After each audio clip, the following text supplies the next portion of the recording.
Commander Richard Hayes stood at the large window of the lunar listening post and watched Earth rising over the gray moon surface below him. He was 63 years old and had spent 40 years of his life doing one thing, and that was listening to the galaxy without saying a single word back. The room behind him was filled with screens and computers and people working quietly at their stations.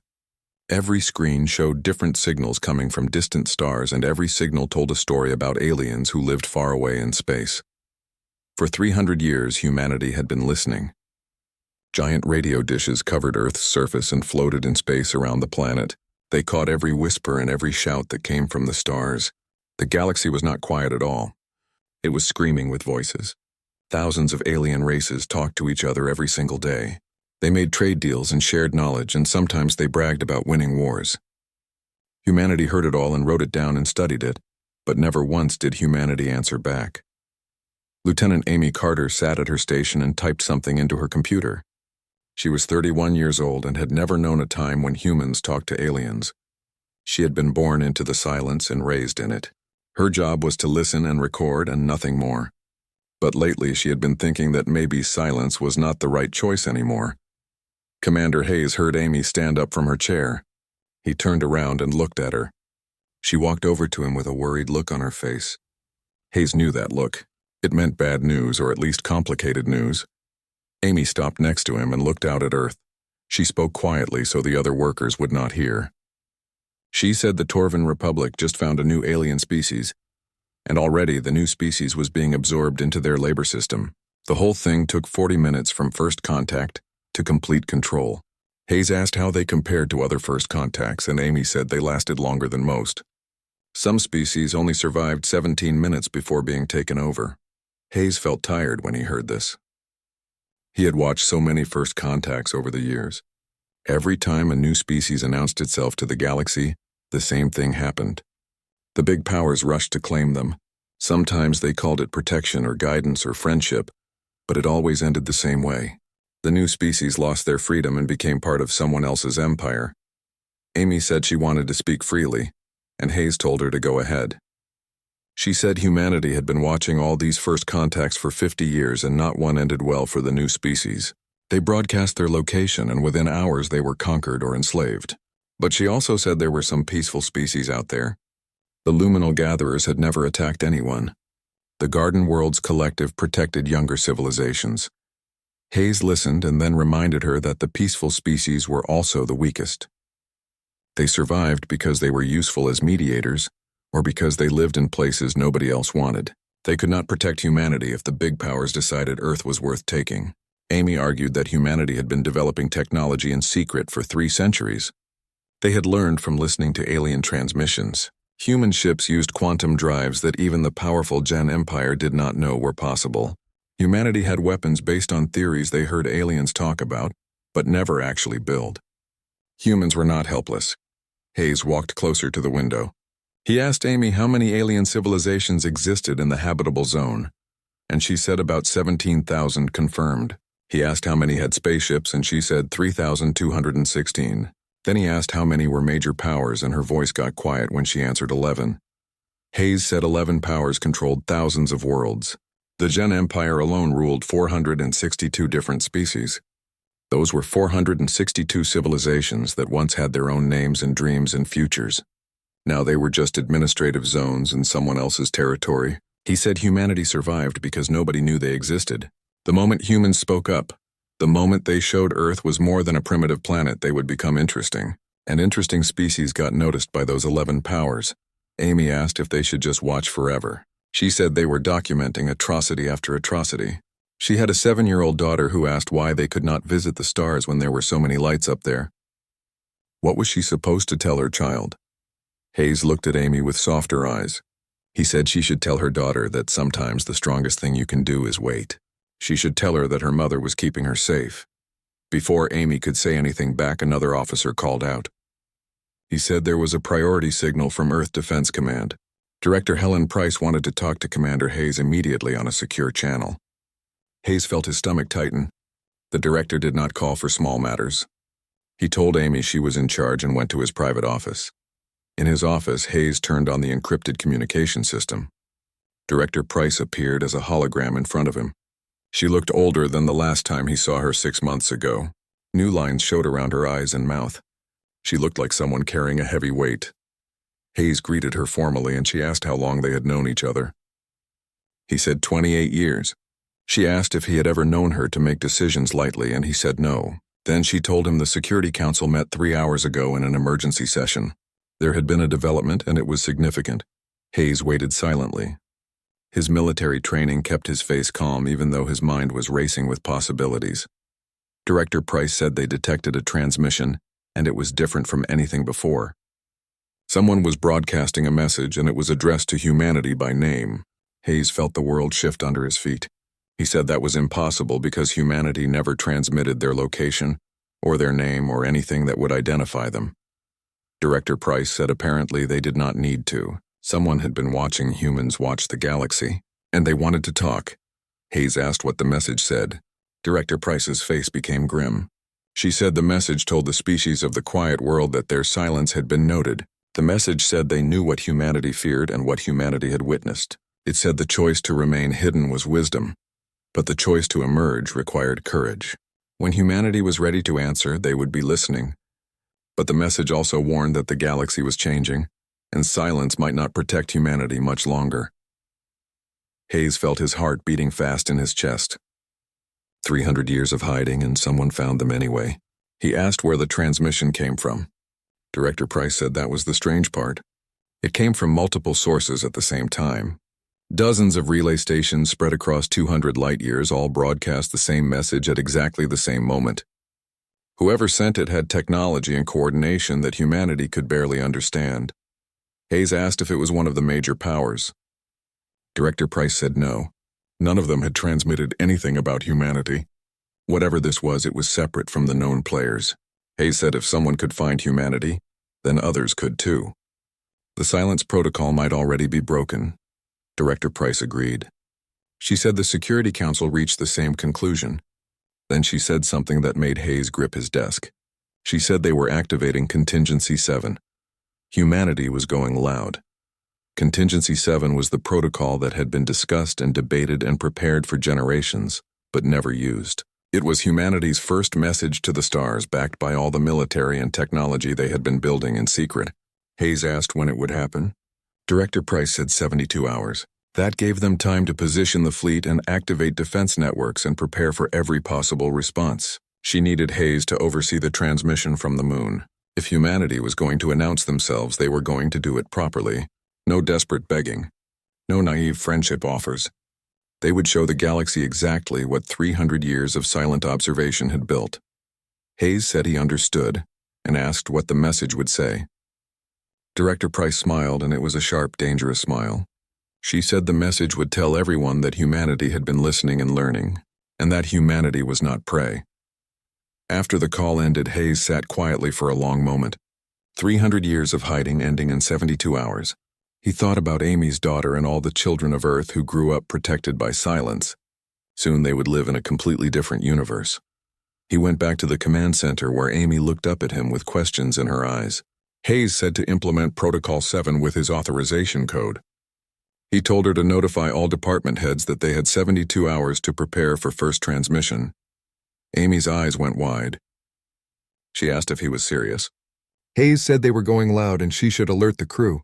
He also said she should contact her husband because she would want to move her daughter to the deep shelters as a precaution. As Amy started working with shaking hands, Hayes looked at Earth one more time. Somewhere down there, 7 billion people lived their normal lives not knowing their long silence was about to end. The galaxy had talked for thousands of years. It had conquered and enslaved and absorbed countless civilizations. It had grown comfortable with its power structures and predictable patterns. The strong ate the weak and everyone. The message that humanity prepared over the next 72 hours was not written by poets or friendly diplomats. It was created by military strategists and language experts and scientists who worked without stopping. Every single word was chosen carefully to send a specific message to the thousands of alien civilizations that would receive it. Lieutenant Amy Carter had not slept in 48 hours. She stood in the transmission control center of the lunar base surrounded by holographic displays that showed Earth's defensive positions. Across the planet and throughout the nearby space, humanity's hidden military force had come out of hiding. Ships and weapons platforms that had been secret for decades were now visible and ready. Commander Hayes stood at the central control station and asked about the status of the orbital defense grid. Major Colin Peters, who was the tactical officer, said all 240 defense platforms were active and charged. Their quantum drives were ready and weapon systems were hot. If something hostile came through a jump point, they could respond in under 3 seconds. Amy checked the fleet display. 64 ships were positioned in a sphere around Earth's solar system. Not one of them showed up on normal alien sensors. Humanity's ships were built using technology stolen from intercepted alien communications and improved by human engineers. Their hulls used quantum-locked materials that did not reflect sensor waves. Their engines created no detectable trace in subspace. For 300 years, humanity watched aliens broadcast their achievements, and humanity took careful notes. A young technician named Peter Grant called out that the final message was ready for approval. He looked barely old enough to be out of school, but his knowledge of quantum communication made him valuable. Hayes walked to Peter's station, and the message appeared on the screen. Amy joined them and read over the commander's shoulder. The message began by saying that for 3 centuries humanity had listened to alien voices across the stars.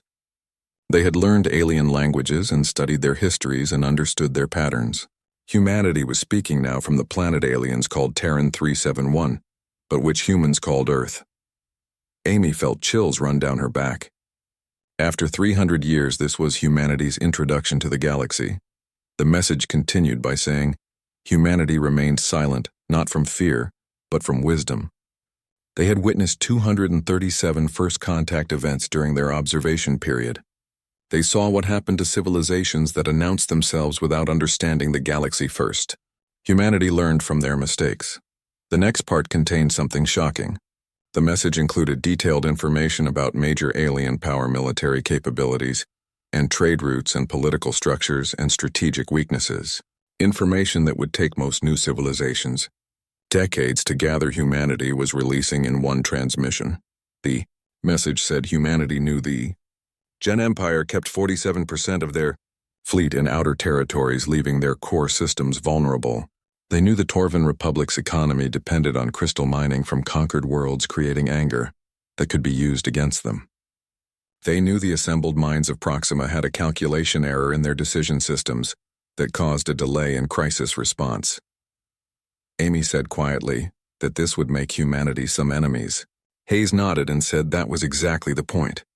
Humanity was not entering the galactic stage as beggars or victims. They were announcing that they were informed and capable and not to be messed with. The message ended with a statement that Amy knew would be remembered across 1,000 worlds. It said humanity did not seek conflict but would not accept being conquered. They did not ask for protection, but offered partnership to those who approached with respect. Humanity had prepared for 300 years and was ready. Those who would be friends should approach with open hands. Those who would be enemies should approach with caution. Humanity had answered the galaxy's call, and the stars would remember what came next. Hayes said the message was perfect. It was threatening without being openly hostile. It was informative without revealing humanity's true capabilities. This would buy them time and respect. Amy said it assumed the message would not just make every major power decide humanity was too dangerous to leave alone. Hayes said that was why they had the fleet ready. He told Peter to transmit the message on all known diplomatic frequencies. He wanted every major power to receive it at the same time so no one got a head start on their response. Peter's hands moved across his control panel. He said the message was ready, and transmission would begin in 10 seconds. He looked up at Hayes and said once they did this, there was no taking it back. Hayes straightened his uniform and told him to send it. The transmission burst from Earth in all directions, carried by powerful communication arrays that had been quietly built over decades. The message would reach the far corners of explored space within hours. Centuries of silence broken in a single moment. Amy watched the transmission wave expand on the holographic display like a growing sphere of light. She asked quietly what Hayes thought would happen first. Hayes said diplomatic messages from minor powers would come first.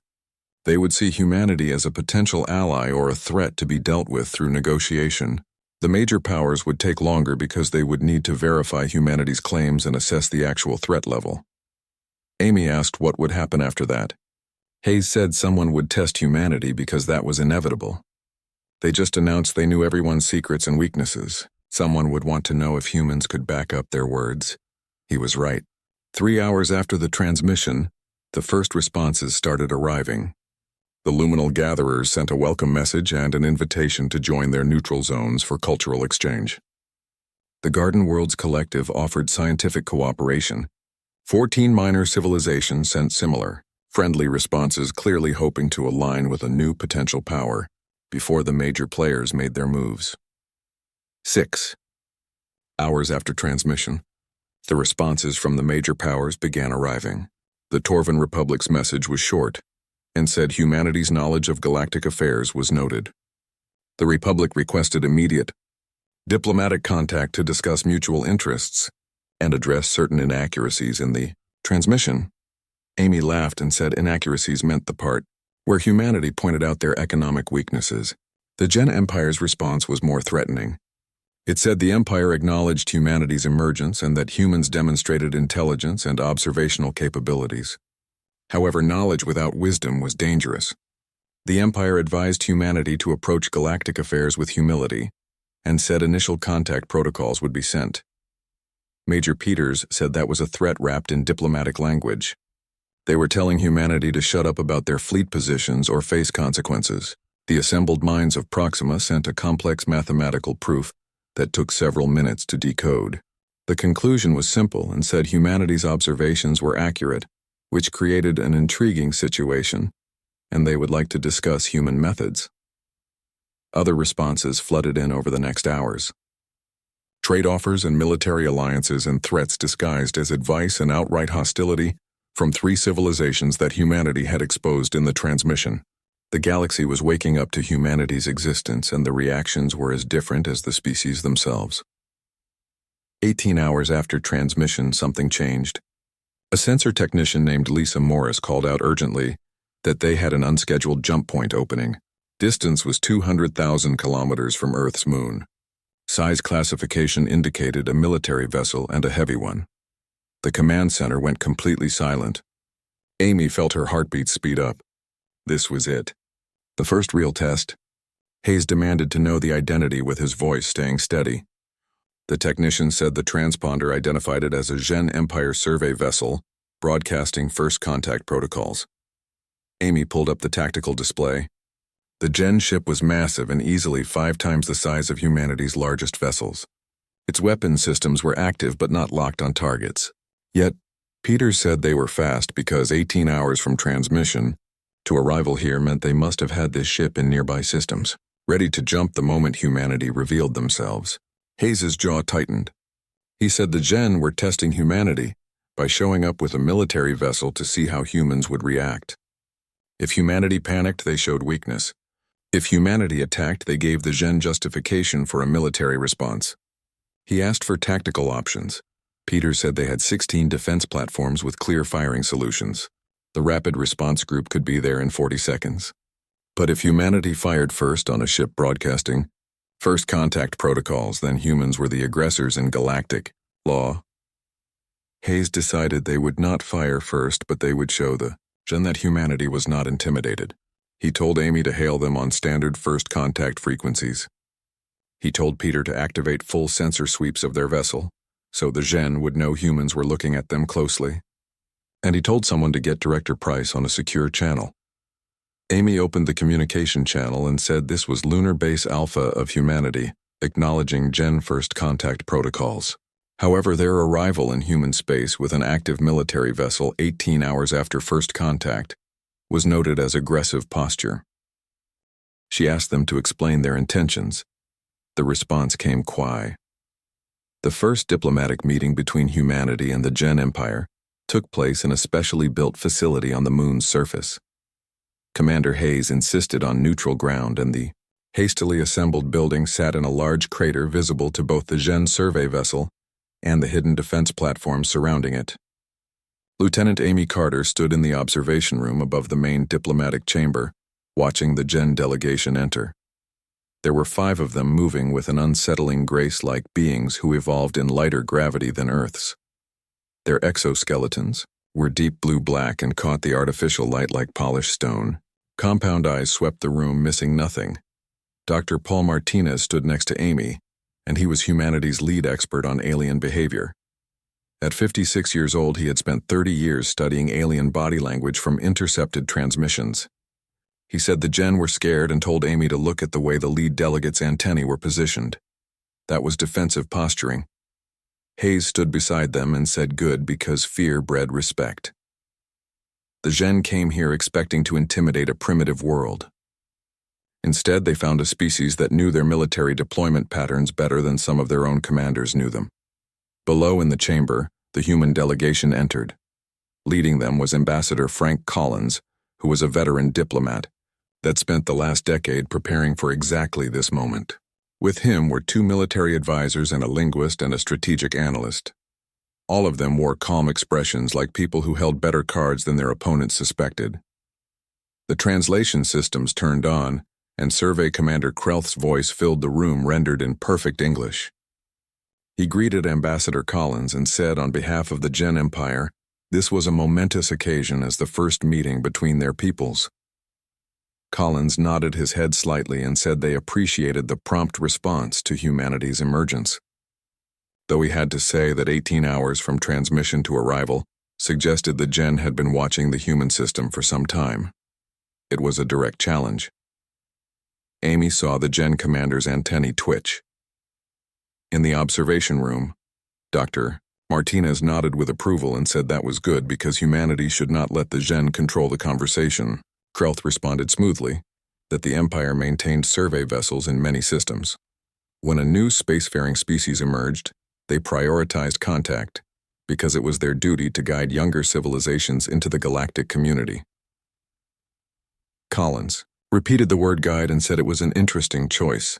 Humanity had observed the Empire's guidance of 462 other species. From their analysis, the Gen guidance typically resulted in loss of sovereignty and resource extraction and military conscription. The room went completely silent. Amy held her breath. Humanity had just accused the Gen Empire of systematic conquest in their very first diplomatic conversation. Krelth's posture shifted and became more rigid. He said humanity misunderstood the nature of their relationships. The Empire offered protection and stability. In exchange, member species contributed to the greater good. Collins said contribute by surrendering their freedom. He told the commander to let him be direct. Humanity had no interest in becoming member number 463. They were willing to establish diplomatic and trade relations with the Empire, but they would not accept guidance or protection or integration into the Gen political structure. Krelth said Collins spoke with great confidence for a species that had not yet left its home system. The galaxy was dangerous, and species that stood alone rarely stood for long. Collins leaned forward and said humanity had been observing the galaxy for 3 centuries. They knew exactly how dangerous it was, and that was why they prepared. He asked if Krelth would like a demonstration of their preparation. Hayes's hand moved to his communicator. He told all stations to stand by for precision demonstration and wait for his signal. Amy felt her pulse speed up. They had planned for this possibility, but actually doing it was another matter entirely. Krelth began to say that would not be necessary, but Collins interrupted. He insisted and told the computer to activate Defense Grid Alpha 7. On the view screens in both the diplomatic chamber and the observation room, the space around the Gen survey vessel suddenly came alive with activity. 24 defense platforms decloaked at the same time, and their weapons arrays were clearly visible and targeted directly on the massive ship. Krelth's entire delegation froze completely still. He said humanity had surrounded their vessel, and this was an act of hostility. Collins corrected him calmly and said no, this was a demonstration of capability.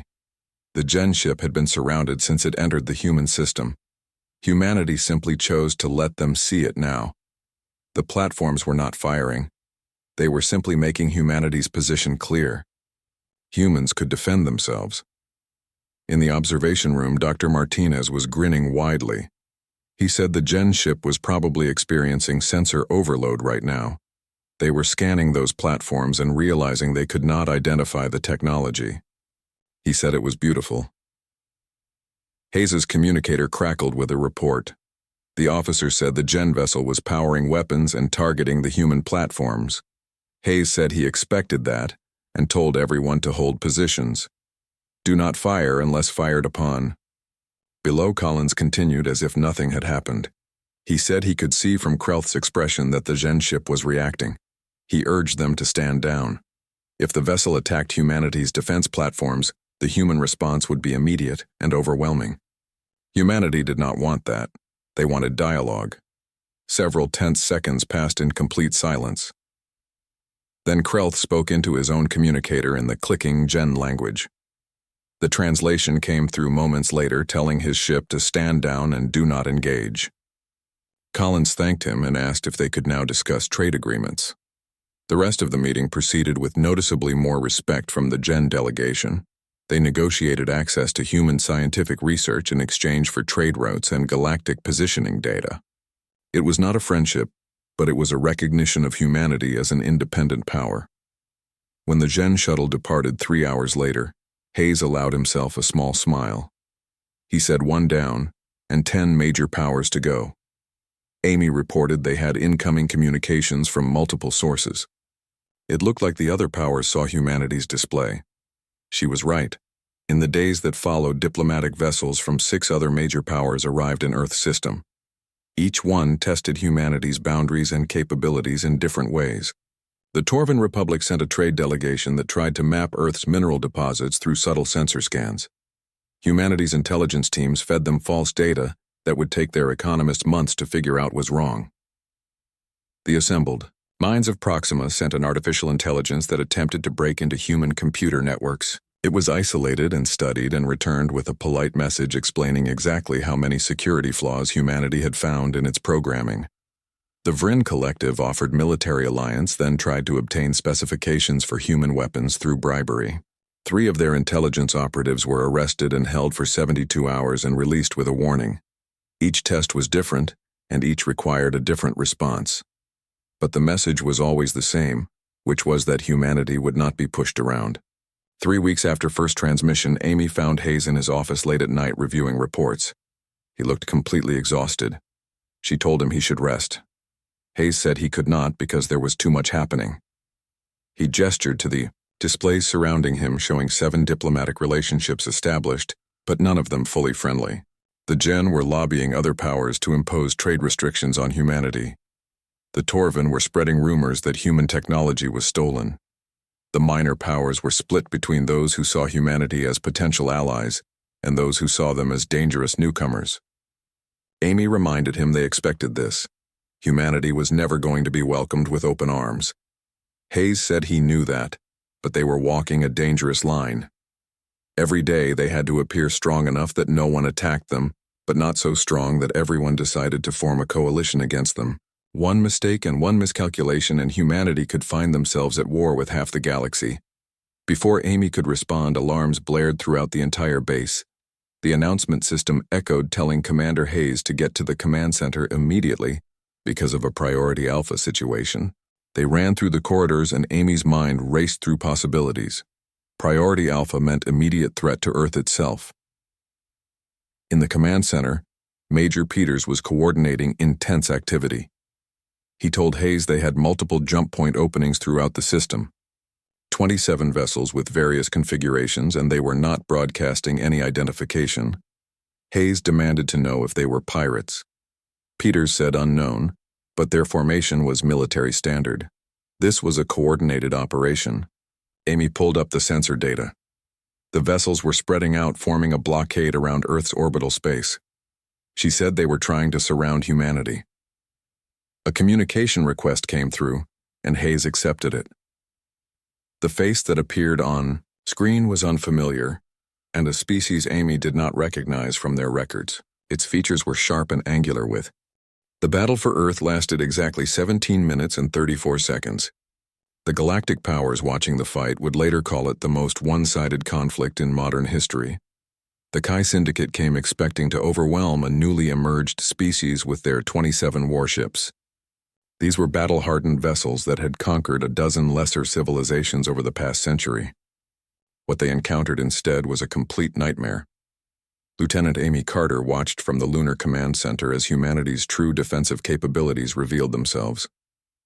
Commander Hayes stood beside her with his face showing no emotion and his voice staying steady as he coordinated the response.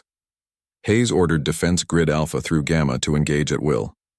He told Fleet Group Delta to sweep their right flank and Group Echo to hit them from below. He wanted a three-dimensional surrounding maneuver. What the Kai had seen as 60 human ships was merely a small part of the actual force. From hidden positions throughout Earth's solar system, another 140 vessels emerged from quantum stealth. Every single one incorporated technology reverse-engineered from 3 centuries of observation and refined and improved by human innovation. Major Peters reported from Tactical that the first wave was engaging, and the Kai vessels were returning fire. The Kai weapons were powerful with energy beams and solid projectiles that could shatter conventional shields. But humanity's ships did not use conventional shields. Their defensive screens were based on quantum displacement technology that humanity observed in fragments of assembled minds' research transmissions and then perfected. The Kai weapons passed through the shields as if firing at ghosts while the displaced energy redirected back at the attackers. Amy reported that the Kai flagship was breaking formation and trying to retreat to jump distance. Hayes said not to let them because he wanted survivors, but he wanted them to understand what they faced. He ordered them to disable the Kai jump drives. 3 human destroyers broke formation with incredible speed.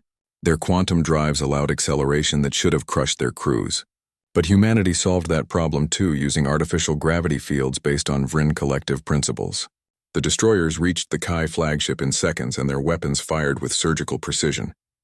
The flagship's jump drives exploded in cascades of exotic particles. The massive vessel listed sideways dead in space with its main power grid failing. Throughout the battle space, similar scenes played out. The Kai Syndicate brought ships designed to intimidate and overwhelm. Humanity brought ships designed to hunt. A communications officer named Kyle Watson called out that they were receiving a transmission from the Kai fleet commander, requesting terms of surrender. Hayes looked at the time display. 11 minutes and 18 seconds since combat began. More than half the Kai fleet was disabled or destroyed. He said to accept their surrender and disable the remaining ships and prepare boarding teams.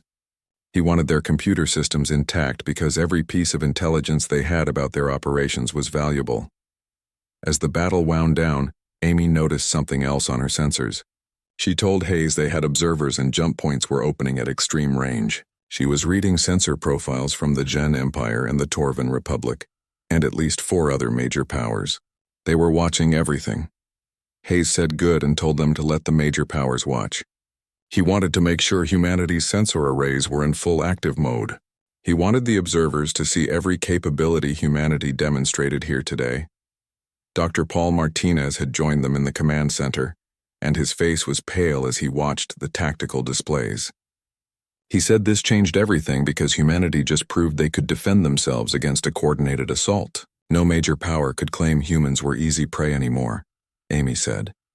But humanity also showed they were willing to fight, and that could make the major powers more aggressive, not less. They might form alliances against humanity. Hayes shook his head and said they would not do that immediately. Every major power was now calculating whether they could do better than the Kai did, whether their fleets could overcome human defenses, and they were realizing they did not know enough about humanity's true capabilities. What else were humans hiding, and what other technology had they developed? That uncertainty would buy humanity time.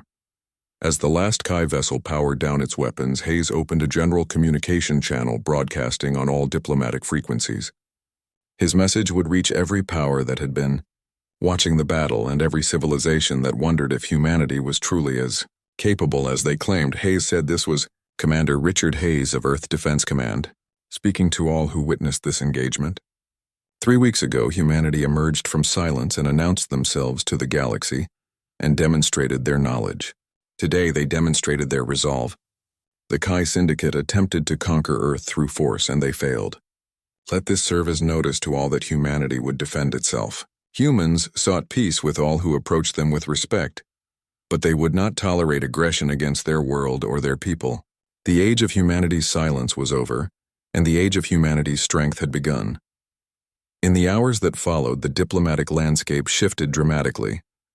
The watching powers that had been testing humanity's boundaries suddenly became much more courteous.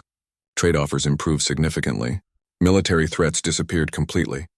The minor civilizations that had been uncertain about establishing relations suddenly rushed to open embassies, and the Kai Syndicate survivors found themselves in human custody, with their ships being systematically taken apart and studied and their intelligence networks being unraveled.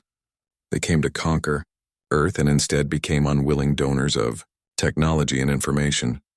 A week after the battle, Amy stood in the same observation deck where she watched the diplomatic meeting with the Gen. This time she was watching the construction of humanity's first deep space station. It was a massive orbital platform that would serve as the diplomatic hub for Earth's ongoing relations with the galaxy.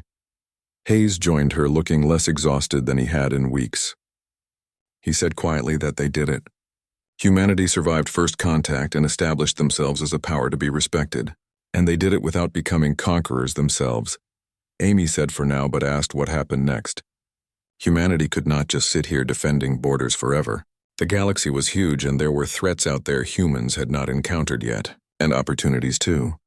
Hayes replied that next they would build, expand carefully, and make allies among the minor powers and establish themselves as a stabilizing force in the region. Use what they learned from 3 centuries of observation to avoid the mistakes others made. Amy asked about the message humanity received before all this started. The one that told them their silence had been noted. Did they ever find out who sent that? Hayes smiled mysteriously and said, "Actually, they found something interesting in the Kai computer systems. References to a group calling themselves the Watchers, an ancient civilization that monitored the development of younger species and sometimes pushed them toward certain paths. The message humanity received was not a warning, but an invitation. Someone out there wanted humans to emerge and wanted them to stop hiding." Amy asked why they would want that. Hayes said that was what humanity needed to find out. But whoever they were right about one thing. The galaxy was changing, and humanity upset the balance just by existing. Some powers would try to destroy them for it, and others would try to use them. But humans were here now, and they were not going back to silence. 2 months after humanity's emergence, Ambassador Frank Collins sat in the new Deep Space Station's main conference hall, hosting what would later be called the Earth Summit. Representatives from 43 civilizations had gathered, making it the largest diplomatic assembly in the region's recent history. Collins looked out at the diverse array of beings. Species that once dominated their regions of space now sitting as equals at humanity's table. The Gen Empire sent a full ambassador, not a survey commander. The Torvan Republic opened negotiations for a non-aggression pact. Even the assembled minds of Proxima expressed interest in collaborative research. Collins began by saying 3 centuries ago, humanity made a choice. They chose to listen before they spoke, and to learn before they acted, and to embrace wisdom over haste. That choice allowed them to emerge not as victims but as participants in galactic affairs. Today, humanity extended an offer to all gathered here. Humans would not join any existing power block, and would not become anyone's subjects or anyone's conquerors. Instead, they proposed something different, which was a neutral coalition of species committed to mutual defense and free exchange of knowledge. An alliance not based on dominance but on cooperation. He paused, letting the translation systems catch up. He said they called it the Coalition of Free Worlds. Membership required only 3 things, which were that sovereignty must be respected, and aggression against members would be met with collective response, and knowledge must be shared for the common good. Humanity offered this not from weakness but from strength. Humans proved they could defend themselves, and now they wanted to build something worth defending. The response was mixed. Some civilizations immediately expressed interest while others were skeptical. The major powers watched with calculating eye. 6 months after humanity's emergence, the galaxy was still adjusting to the presence of its newest power. The Coalition of Free Worlds had grown to 68 member civilizations, creating a voting bloc that could no longer be ignored by the major powers. Trade routes that had been controlled by the Gen and Torvan for centuries now passed through coalition space, bringing wealth and influence to species that had once been marginalized. Commander Richard Hayes, who was now promoted to admiral, stood on the bridge of humanity's first true starship called the EDS Horizon. Unlike the defensive vessels that protected Earth, the Horizon was designed for exploration and diplomacy like a mobile embassy carrying humanity's message to the far reaches of known space. The navigation officer, Lieutenant Nathan Price, announced jump in 30 seconds with destination being the veiled sectors. Amy Carter, now serving as the ship's executive officer, reviewed the mission parameters one final time. The veiled sectors were a region of space controlled by none of the major powers, but instead was a buffer zone where dozens of minor civilizations coexisted in an uneasy balance. Humanity's mission was to establish formal relations and invite them into the coalition. Amy said to Hayes that he knew the Gen were not happy about this because humanity was moving into space they considered their sphere of influence. Hayes replied that the Gen considered every sphere their sphere of influence, and that was precisely why humanity needed to offer these civilizations an alternative. He told Lieutenant Price to jump when ready. The Horizon's quantum drive engaged, tearing a passage through the fabric of space itself. For 3 subjective seconds, the ship existed in a higher dimensional state. Then reality reasserted itself, and they emerged into the veiled sectors. Hayes ordered a sensor sweep to see what they were dealing with.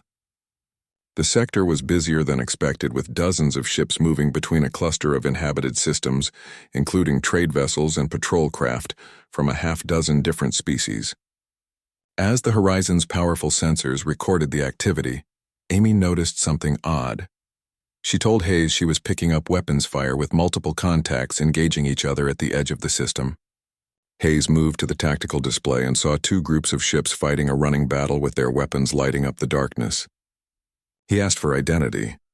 Amy said she was working on it and the computer was matching hull profiles.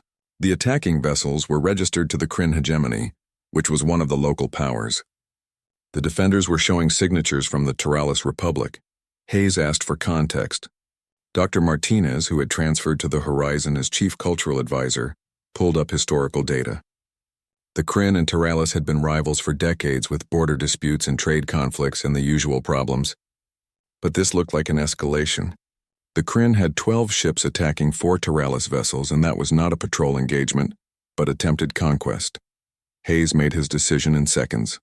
He told navigation to plot intercept course and communications to hail both groups and announce their presence. He told weapons to power up defensive systems only because they were not here to take sides, but they were not going to stand by and watch a massacre either. As the Horizon accelerated toward the conflict, Amy opened communication channels. She said this was Commander Amy Carter of the Earth Defense Ship Horizon, representing humanity in the Coalition of Free Worlds. They were approaching the position and all parties were advised to cease hostilities immediately. The response from the Kryn was immediate and hostile. The voice said this was a Kryn military operation, and the unknown vessel should withdraw or be considered an enemy combatant. Lieutenant Price muttered, "That was not the friendliest greeting." Hayes took over the communication and said Kryn vessels humanity would not withdraw. They were here on a diplomatic mission to the veiled sectors. Whatever dispute existed between the Kryn people and the Taralis Republic, it would not be settled through military force while humans were present. He ordered them to stand down. The Kryn commander responded that humanity had no authority here because the veiled sectors were not part of their coalition. Hayes said not yet, but any civilization that wished to join them was entitled to their protection during the application process. He asked the Taralis vessels if they wished to apply for coalition membership. There was a pause as the Taralis commander processed what was being offered. Then a response came through with the voice weak from damage to their communication systems. The voice said yes, and the Taralis Republic formally requested coalition membership and protection. Hayes said formally that application was acknowledged. He told the Kryn vessels they were now engaged in aggression against a coalition applicant. Under the coalition charter, humanity was authorized to respond with force. He ordered them to withdraw immediately. The Kryn commander said humans were bluffing because 1 ship against 12 meant humanity was in no position to make threats.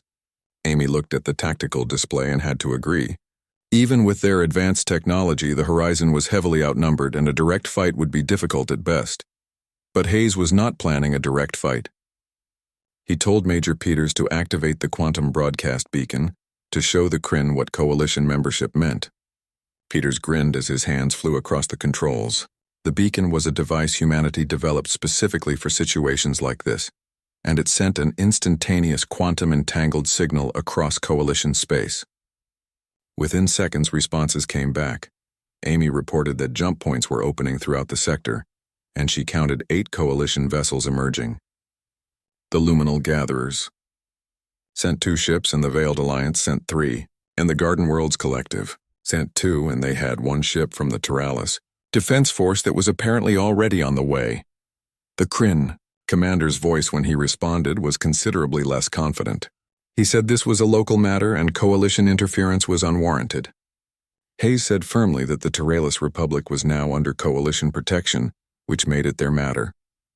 The Kryn had 3 options, which were withdraw and accept arbitration of their dispute, or withdraw and maintain the current border, or continue their attack and face the combined response of the Coalition fleet. He told them to choose wisely. The Kryn vessels held position for another minute with their weapons still hot.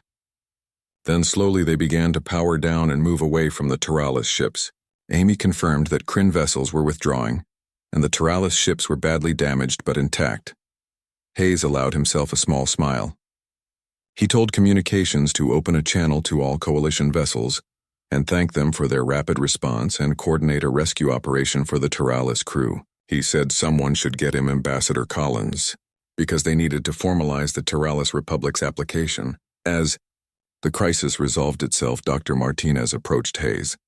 He said that was a risk because if the Kryn had called humanity's bluff and if the Coalition ships had not arrived in time, things could have gone badly.